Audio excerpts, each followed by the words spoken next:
In an open letter to President Biden about the changing national security threats for the United States at home and abroad, my next guest warned, quote, "The United States is facing an emerging, increasingly more closely aligned group of authoritarian powers deeply opposed to the U.S.-led, rules-based international order."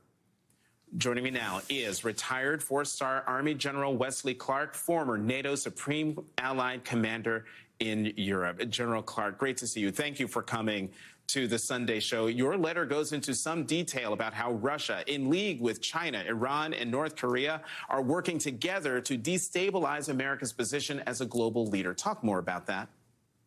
So what you have is these four countries increasingly working together. You have a strategic alliance between China and Russia, between Russia and Iran. You have North Korea feeding its artillery and other armored equipment into Russia. China is supplying the high technology goods for the Russian defense industry. Iran supplying drones. Russia supplying high technology, some air defense and maybe some aircraft into Iran.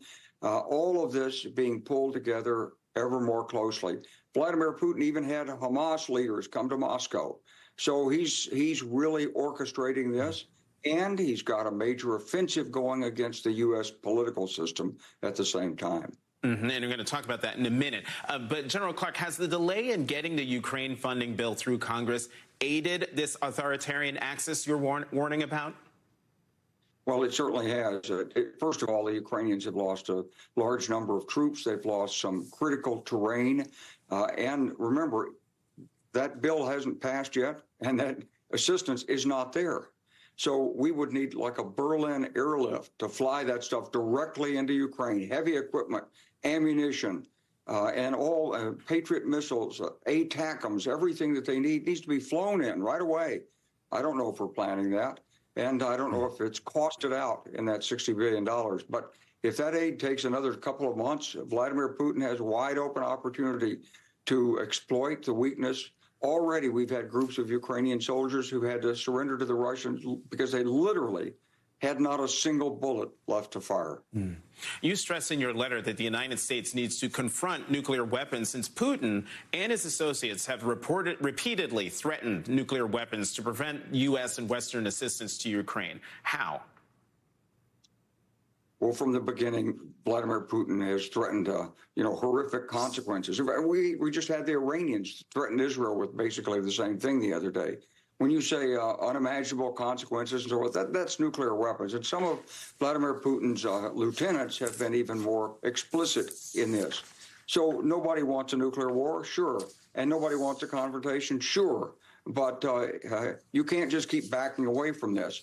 These countries in Eastern Europe, in the Baltics, Poland, Romania, they know what it feels like to be under the Russian boot heel. And they don't want it again. And they're looking to the United States, and they see us backing away and saying, oh, no confrontation. They're saying, okay, well, yeah, there's a legal treaty, but is the United States really willing to confront Vladimir Putin when he threatens nuclear weapons? What about our nuclear weapons? Why isn't he scared of our nuclear weapons? We need to really think this thing through, because for 30 years, since the Cold War ended, we've sort of been on a glide path. It was comfortable. It was nice. We were the sole superpower. That's a bygone era. We're now under challenge from this group of nations that want to erode our ability to help lead the world. They're willing to use force, and they're willing to rely on the nuclear threat. Another thing they're willing to do, and you mentioned this a moment ago, is use our own political system against us. You contend that it's become a major, quote, theater of operations. What do you mean? Absolutely. Because what they have is a whole system of influence operations to try to change the views of the American people and make it difficult for the leaders in our government to formulate cohesive policies.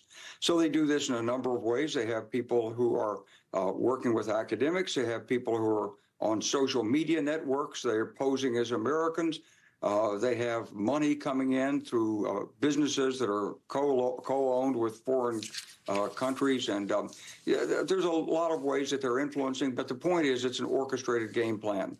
Before there was social media, before there was the internet, Of course, the Soviet Union tried to do this. We're a very important country, and it was always the Soviet Union's aim to try to influence American politics, but they weren't any good at it.